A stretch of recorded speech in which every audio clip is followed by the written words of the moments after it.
Hi, I'm Tom. This is Lucy, and this is Kitty Help Desk.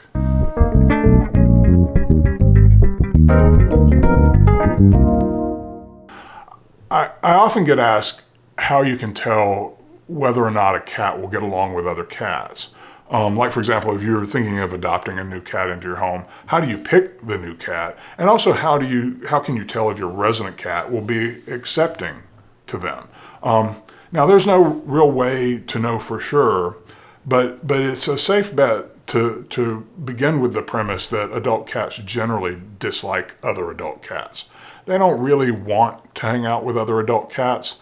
In the wild, they're largely solitary animals, so they survive by stealth, they hunt by stealth, they evade predators by stealth. So having another cat nearby is not usually the recipe for success.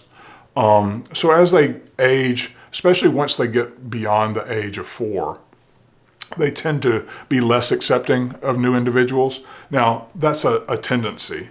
There are certain cats that have very particular personalities that allow them to be more open to other cats. Unfortunately, this is not something you can discern just by looking at them, hanging out with them. I hear from a lot of people that are having problems with introductions where they're like, well, they're both such sweet cats separately. And I'm like, well, yeah, that's normally how they would live, is separately. And you've now crammed them together, and now they're competing for everything that they have, and that makes it very difficult for them. I also hear this idea that, cat X got along with other cats in the past. Oh, well, that's all well and good, but that's the past, and those are some other cats. That's not the cat in the present, and that is a big difference, okay? Like, you've gotten along with other people in the past. Will you get along with a new person that walks in the door? I don't know. Maybe you will. You might for a short while, maybe not long term. You both get put into a home together, like a Big Brother house kind of situation. Like anything goes. All kinds of conflicts are going to erupt.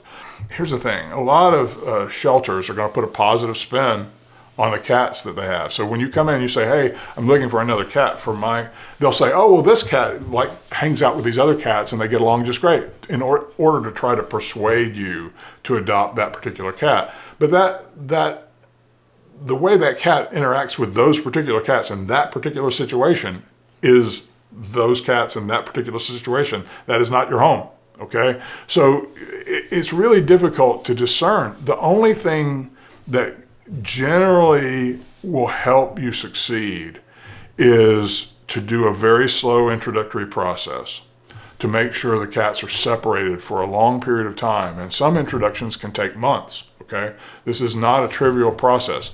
And the other thing is, if the cats seem to be particularly laid back. Now, this is not a technical term. There is no technical term for this, but I refer to these as dude cats. I think of the dude in The Big Lebowski. There are certain cats that are just like, hey, whatever, man. Okay, fine, that's whatever. And they have that kind of lackadaisical attitude about all kinds of things. Now, that doesn't mean that they're not feeling stress and anxiety, because a lot of those cats are feeling some stress and anxiety, but they're able to kind of blow that off, push it into the background a bit, and they just don't get highly stressed. Maybe those cats have a higher anxiety threshold than other individuals. That enables them to endure more stress before it really pushes them over that threshold so that they react with some problem-solving behaviors you may not like. But if you can find cats that are particularly laid back, then it's highly likely they will get along.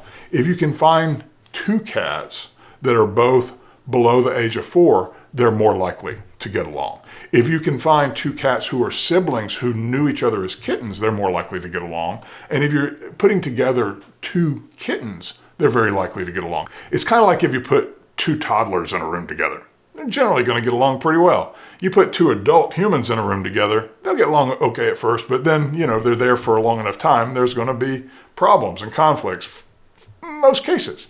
Because as we age, we kind of fine-tune who we are. And we can basically bring our personality down to a fine point that didn't exist when we were children. And the same thing can happen with cats. If you want to ensure that the cats get along together, then choose 2 cats who are siblings, and they will generally get along pretty well for probably most of their lives. As they reach mental maturity around age 3, 4, 5, they're going to drift apart somewhat, but they'll still tolerate each other just fine in most cases. Since cats have a huge range of personalities, you're going to sometimes get cats that have personality disputes, conflicts, just due to the fact that they are very different individuals. That's just going to happen sometimes.